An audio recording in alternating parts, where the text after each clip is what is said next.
Sonja Kastrati, si shihni zhvillimet e fundit, sidomos sa i përket çështjes së sigurisë në botë, takim që pati edhe Donald Trump me presidentin e Ukrainës Volodymyr Zelensky, u pa si një tronditje që u komentu shumë në qarqet edhe diplomatike, por edhe në media. Ka trondit botën në aspektin e sigurisë, apo? Unë mendoj se Amerika ka kriju një politik të re në aspektin e politikës së jashtme. Donald Trump edhe gjatë mandatit të parë, do me thënë ka ardhur me premtime se do të bëjë ndryshime në politikën e jashtme dhe do të ndalë, do me thënë këtu konfliktet Izrael-Palestinë, si dhe do të zgjedhë çështjen e pazgjidhur mes Serbisë dhe Kosovës, mirë po në mandatin e parë, do me thënë përkundër premtimeve të mëdha nuk është treguar shumë i suksesshëm. Kësaj radhe ka ardhur me një format të ri dhe është më i fuqishëm, me një kabinet më të fuqishëm, është më i padurueshëm në aspektin e negociatave, dialogimeve dhe është më kundër aleancave transatlantike.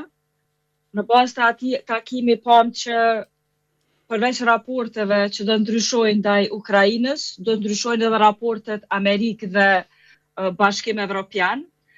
Këto dy vende, do me thënë, kanë pas një raport shumë të shëndetshëm si në aspektin financiar, si në aspektin tregtar.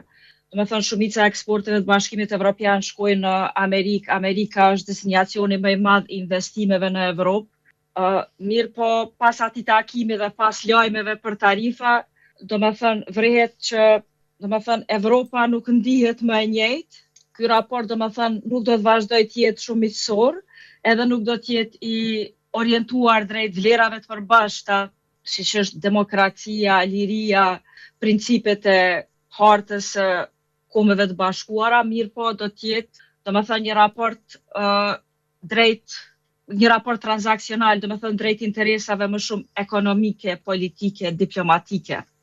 Sonja Kastrati, fakti që Shtetet e Bashkuara të Amerikës deri tani të paktën janë konsideruar si aleati, po të njëjtën kohë si ai poshti unifikues me Bashkimin Evropian, me ato që është perceptuar si bota perindimore rreth unifikimit vlerave demokratike. A vlerësoni që është duke ndodhur kjo ndarja, apo tashmë është gjithçka e kryer në kuptimin diplomatik, ekonomik, tregtar, ndarja vetë se ka ndodhur, sidomos është pa gjithë kjo në raport me Rusinë dhe në raport me luftën në Ukrainë? Ndarja vetë se ka filluar të ndodhë. Në raport në luftën në Ukrainë vrehet se, domethënë, këtu dy shtete që kanë fjalë rreth luftës në Ukrainë janë Amerika dhe Rusia.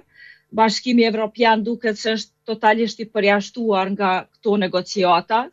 Ukraina ndodhet në një pozitë pafavorshme për shkak se në aspektin monetar është vërtet që ka pranuar më shumë para nga Bashkimi Evropian se sa nga Amerika. Mirë po, për të vazhduar, për të qëndruar në luftë, akoma varet shumë nga Amerika, si nga aspekti i inteligjencës amerikane dhe qasja në Starlink për të identifikuar targetet ruse, si nga municioni dhe armatimi që merr prej Amerikës për të vazhduar, domethënë, luftën. Në këtë aspekt, meqense se Ukraina është shtet më i dobët se Rusia, vrehet që presidenti Trump më shumë kërkon të arrijë qëllimin e ndaljes së luftës duke i bërë presion Ukrainës se sa Rusisë, meqense se Rusia gjithashtu është një fuqi e fortë bërthamore, ndërsa Ukraina nuk është. Po, nëse Shtetet e Bashkuara të Amerikës, në këtë rast presidenti Trump, i cili ka paralajmëruar vendet e NATO-s, anëtarët NATO-s, që nëse nuk ngrisin fondin e tyre për të investuar në siguri, në armatim, do të tërhiqet, ose dhe nëse nuk tërhiqet, do të mbetet një aleat, do të mbetet një anëtar e NATO-s me një pozicion neutral shpeshherë. Si do të ndikojë kjo rast në sigurinë e Evropës? Cila do të jenë pastaj raporti i forcave? Si që thash, domethënë, prej luftës dytë botërore këndej, raportet Evropë-Amerikë kanë qenë raportet shkëlqyeshme në aspektin diplomatik, sigurisë dhe të ekonomisë. Qasja e Amerikës ndaj Evropës me administratën e re të Trump, edhe po të ishte neutrale, do të ishte fatale, sidomos në aspektin e sigurisë. në Bashkimin Evropian, për shkak se Bashkimi Evropian e ka ndërtu, domethënë, gjithë sistemin ekonomik edhe sigurinë, duke kriju një varësi shumë të madhe prej Amerikës. Tash, Bashkimi Evropian ka fillu të rigrupohet, të riformatohet, dhe ka në plan të investojnë apo të shpenzojnë 800 miliard euro vetëm në aspekt të sigurisë. Kjo, do me thënë, ky zhvillim vjen në një kohë shumë të pafavorshme në aspektin ekonomik të Bashkimit Evropian. Bashkimit Evropian, për shkak se Bashkimi Evropian si shtetet e mëdha si Gjermania, Franca, tashmë vetëm janë duke hyrë në recesion.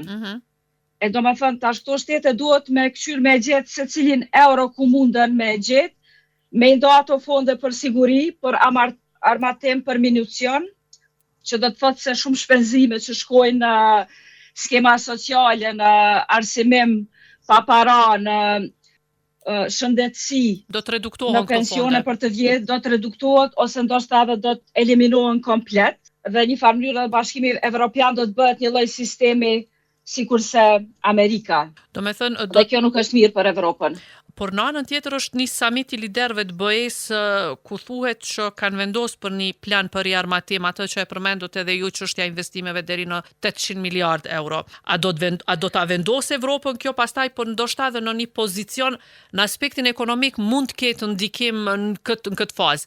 Por kuptimin ndoshta do të siguron një pavarësi më të madhe të Bashkimit Evropian në raport me Shtetet e Bashkuara të Amerikës?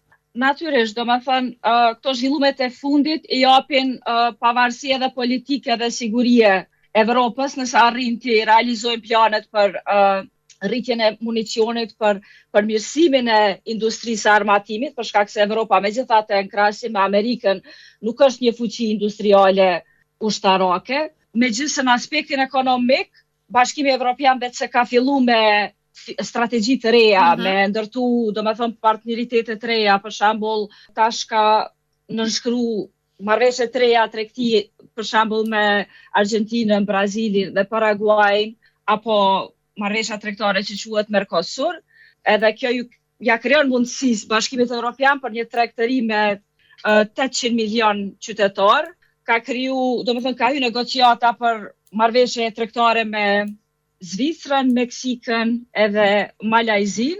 Mirë po, duke marrë parasysh se tash dal nga dal edhe përmes tarifave, Amerika ja ka kthyer shtëpinë në një farë mënyre Bashkimit Evropian. Rreziku është që Bashkimi Evropian do të kërkojë për investime të reja dhe këtu do me thënë është kriju hapësira që investimet kineze të depërtojnë edhe më shumë në Bashkimin Evropian.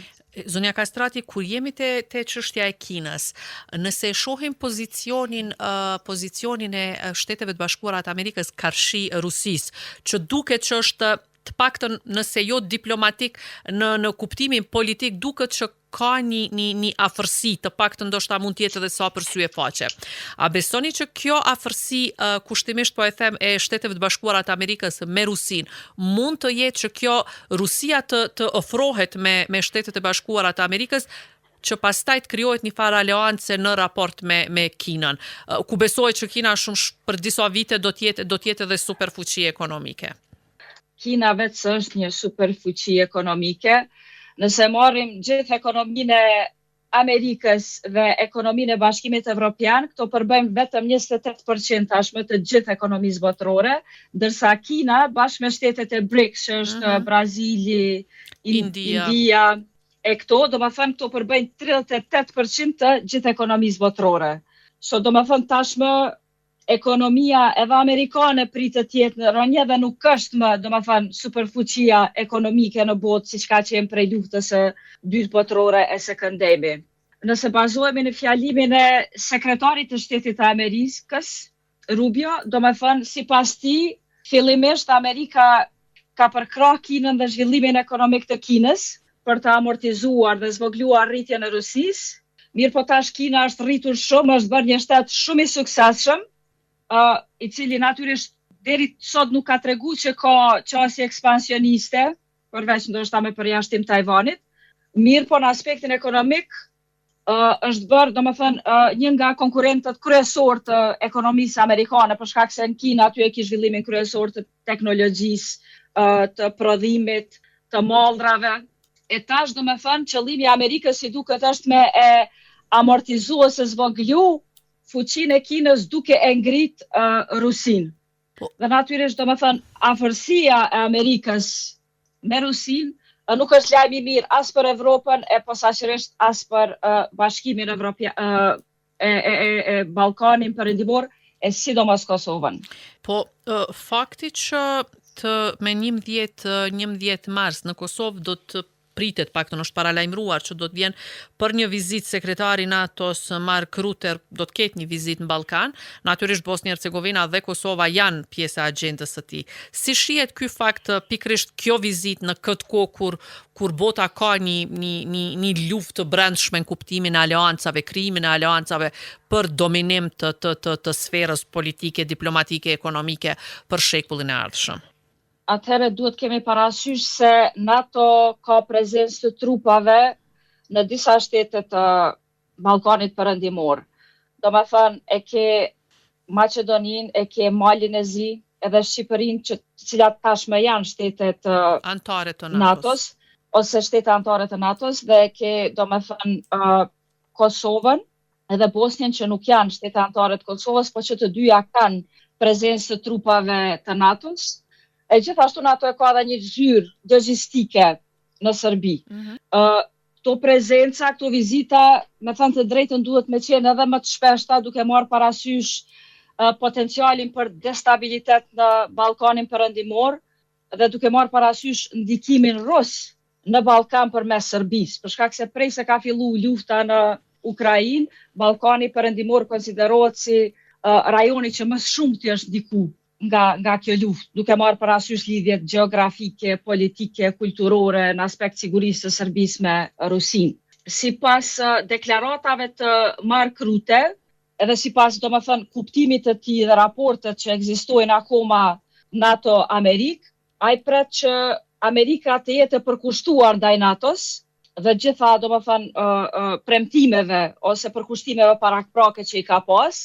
Megjithatë thotë le të shohim se çka do të ndodhë, mund të ketë ndryshime në politika, mund të ndodhin disa adaptime, mirë po i quan të vogla, si për shembull Slovakia edhe Hungaria. Holanda, domethënë vetëm janë duke bërë ndryshime të caktuara, nuk pret ndryshime dramatike, megjithatë, sipas fjalimit të tij, asaj vet nuk është i sigurt si do të jetë qëndrimi përfundimtar i Amerikës karshi NATO, sepse kjo është, domethënë, çka ka rëndësi. Brenda kabinetit të Trump ka zëra domethënë që janë kundër NATO-s, për shembull Elon Musk, dhe janë për shpërbërjen komplet të NATO-s, edhe në qarqe intelektuale madje mendojnë se NATO do duhet të shpërbëjë qysh në vitin 95 ose 99. Mirë po, sekretari i shtetit Marco Rubio, që është një farë mënyrë edhe ministri i politikës jashtme të Amerikës, megjithatë ka një qëndrim më pro NATO dhe shpresojmë që Amerika do të vazhdojë të jetë pjesë e NATO-s. Mirë po nëse qëndron kjo gjithashtu nënkupton që Evropa duhet, si thojnë amerikanët, të chipin me pagu pjesën e vet. Shumë është trajt dhe mos të mbështetet vetëm në aspektin e sigurisë vetëm prej Amerikës. Zonja Kastrati, ju përmendët që nëse do të ndryshojnë aleancat, në këtë kuptim do të ketë ndikim për Bashkimin Evropian, sidomos për Ballkanin Perëndimor e në veçanti për Kosovën. Nëse ndodh një marrëveshje mes Shteteve të Bashkuara të Amerikës dhe mes Rusisë për të ndalë luftën në Ukrainë, duket që kostoja do të jetë që tokat cilat i ka pushtu Ukraina, Rusia, do të mbesin në ndikimin e saj. Në reflektimin tuaj, beson që kjo pastaj mund të ketë reflektim edhe të përdoret si precedent edhe në raportet Kosovë-Serbi, kur ndoshta Serbia mund të ketë edhe pretendime territoriale në Kosovë, sidomos në pjesën veriore të vendit, marrë për parasysh edhe sulmet që i bëri 2 sulme terroriste në veri të Kosovës. Sipas fjalimit të sekretarit shtetit Marco Rubio, kjo luftë pritet domethënë të përfundojë me koncesionet mëdha nga të dy palët, po megjithatë humbse kryesore këtu mbetet Ukraina, për shkak se Ukraina do t'i humbë territoret dhe do të mbesin në pushtimin rus. Si duket domethënë Putini ka kërcënuar që nuk do të ndajë luftën, vetëm përmes urdhrave të Trumpit, dhe do të stimulohet të përdor edhe kokat bërthamore, dhe ky është preokupimi kryesor edhe i presidentit Trump. Definitivisht mënyra se si përfundon lufta në Ukrainë do të përcaktoj edhe shumë zhvillime në Bashkimin Evropian, qasjen e Bashkimit Evropian rreth Ballkanit Perëndimor dhe politikave të reja për rritje edhe antarësim të këtyre shteteve që kanë mbetur pa bërë pjesë e Bashkimit Evropian. Tash Bashkimi Evropian ka tregu një qasje të pabarabartë, sidomos ndaj Kosovës dhe shteteve tjera, dhe duhet paktën 2 vite të ardhshme të antarësoj të paktën edhe 2 vite që të arrisë edhe kredibilitetin e vet. Si të anësisi Union.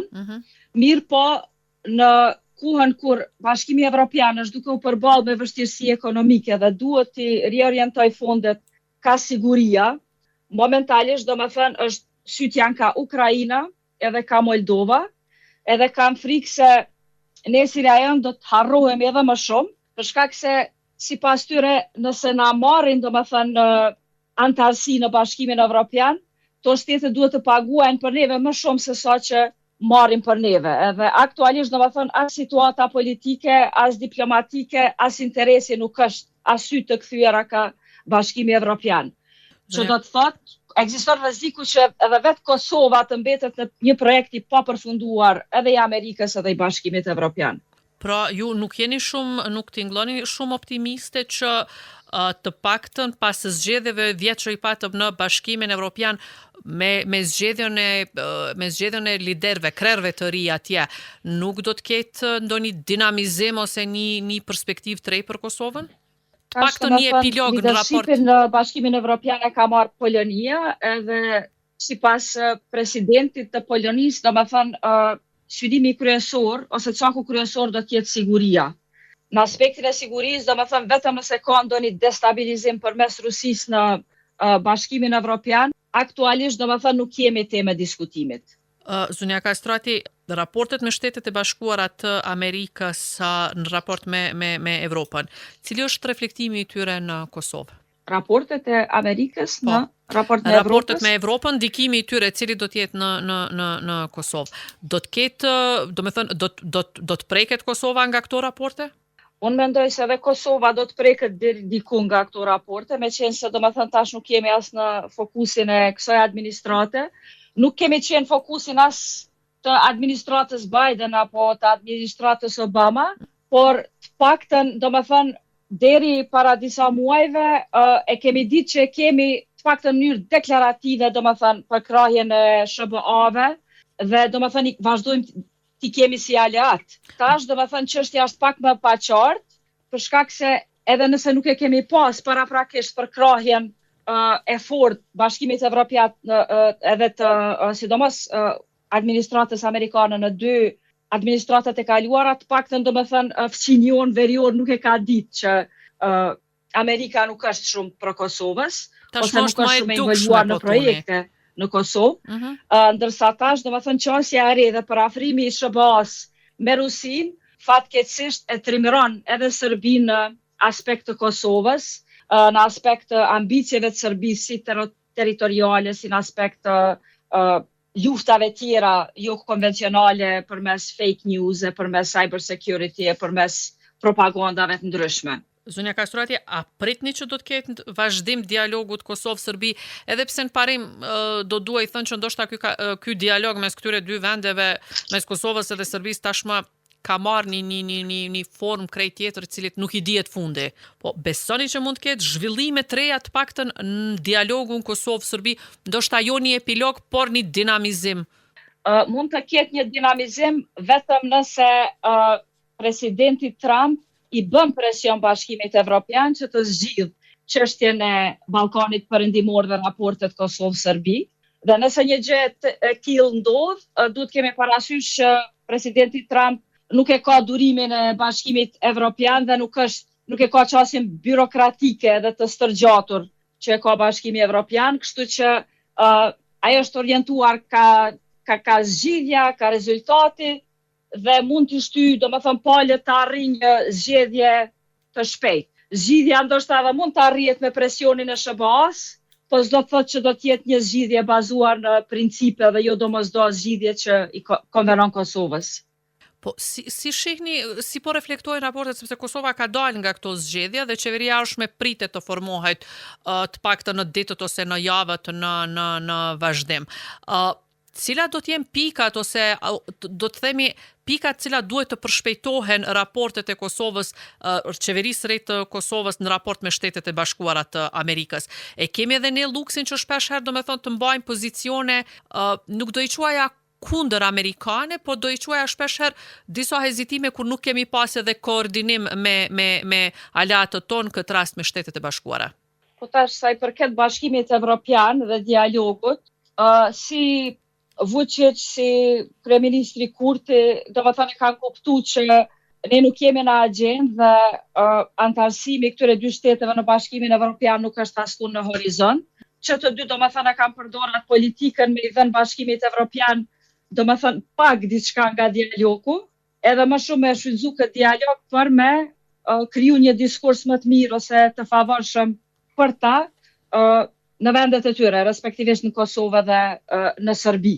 Domethënë që të dy një farë mënyrë edhe kanë heqë dorë nga shpresa se do të realizohet diçka.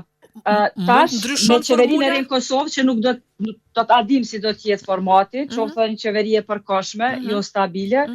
Unë mendoj që duhet të jem shumë të kujdesshëm në raport me presidentin Trump, duhet të rigrupohemi, duhet të jemi të kujdesshëm sidomos në aspekt të lobit të shqiptarëve në Amerikë, për shkak se lobi shqiptar në Amerikë aktualisht është pothuajse inekzistent.